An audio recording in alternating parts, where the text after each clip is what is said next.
आओ मित्रों, चलते हैं एक और नई कहानी के साथ। चैनल को लाइक एंड सब्सक्राइब करें, कमेंट में जय श्री कृष्ण लिखें।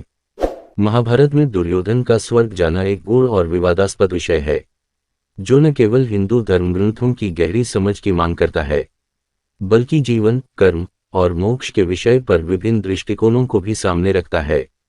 महाभारत के अंत में जब कुरुक्षेत्र युद्ध समाप्त होता है, तो पांडव जीत हासिल करते हैं और कौरवों का संहार हो जाता है।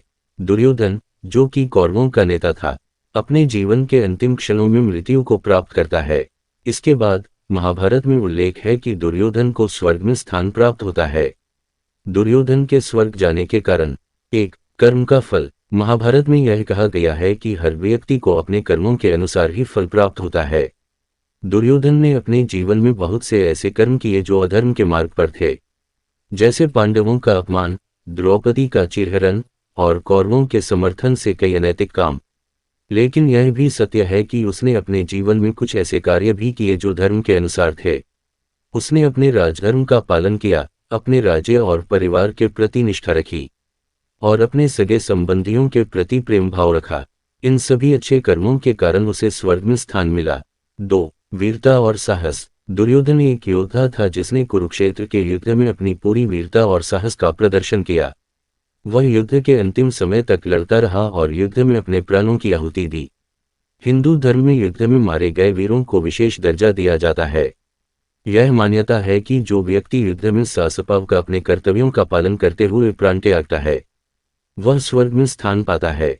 3. प्रभु श्री कृष्ण का न्याय। भगवान श्री कृष्ण ने पांडवों का साथ दिया था और धर्म की स्थापना के लिए युद्ध का मार्ग अपनाया, परंतु कृष्ण का उद्देश्य केवल पांडवों की विजय नहीं, बल्कि सभी के कर्मों का उचित न्याय भी था।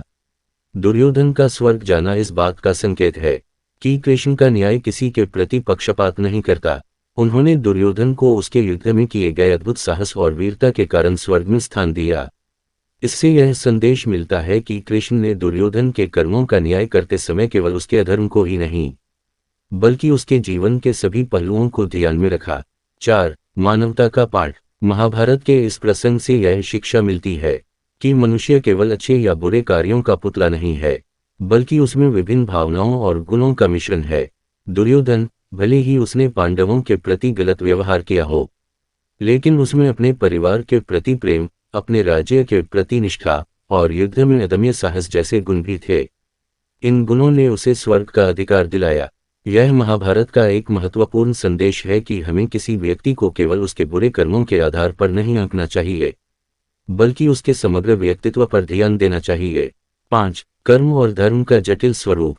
महाभारत में धर्म का स्वरूप जटिल और बहुआयामी है।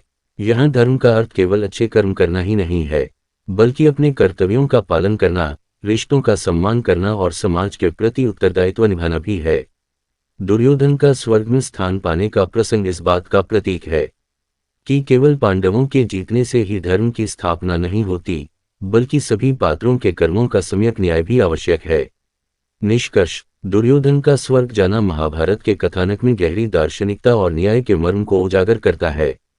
यह प्रसंग यह सिखाता है कि किसी भी व्यक्ति को उसके संपूर्ण जीवन के आधार पर आंका जाना चाहिए। दुर्योधन का जीवन हमें यह संदेश देता है कि मनुष्य में अच्छाई और बुराई दोनों का समावेश होता है और उसके कर्मों का फल भी उसी मिश्रण के आधार पर मिलता है। चैनल को लाइक एंड सब्सक्राइब करें। कहानी कैसी लगी कमेंट में बताएं।